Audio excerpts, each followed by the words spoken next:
What's going on? It's your boy CJ Goodfella back on another video. Said that was the last one I did about the Ball brothers signing a professional basketball contract in Lithuania.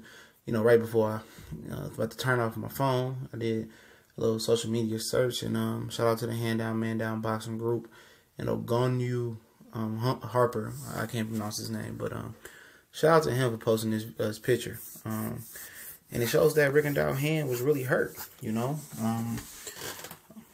I'm not making no excuses for him, but, you know, at least hopefully this can kind of, you know, wipe out the quitter a little bit on him, some of the heat he's been taking. And obviously this didn't come from Rigondeaux's Twitter account or social media account. You know, this came from a top rank. You see the watermark, a top rank photographer, you know, and he legit hurt his left hand. We know that he's left hand gun hole happy. And people, you know, some of the haters, Lomachenko, oh, he was photoshopped. You know, without the hand being injured, Lomachenko still dominated this fight. Don't get me twisted. But this hand looks pretty bad, you know, in my opinion. You know, some people can fight with pain. And people say, well, you know, people say, oh, I fought with one arm and one hand before. True, but when you're a one-handed, left-hand happy fighter like Rigondeaux, and you couldn't throw your number one weapon, you know, he chose to tap out. Now I can kind of back off of him or the quitter a little bit, because what I understand is left hand is his most lethal weapon, and he couldn't throw it, and that hand looks very, very bad. Now a lot of people say, where did he hurt his hand at? I mean, he did throw some punches. You know, he could have hurt it. He is an older guy, and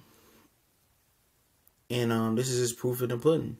And you know, we need to, you know, pay this brother his respect. Even though he's still a quitter, you can't move or shake that. But he just didn't quit because he couldn't hang with Lomachenko. He quit because his hand was legitimately injured. And from that point on, I sent a little apology out to him because I wasn't buying it, you know, but it was real.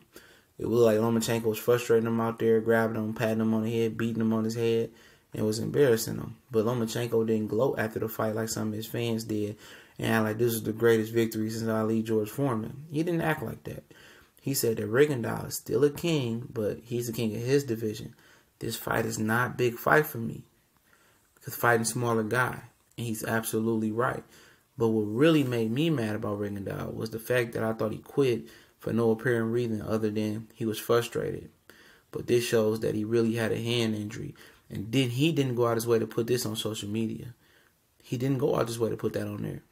He left with his head held high, and he knew what the real situation is.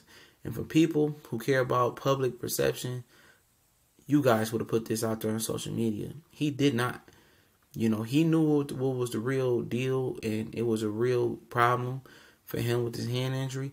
And he walked away. He gave you a reason, and the reason wasn't a lie. And I apologize for thinking he was lying.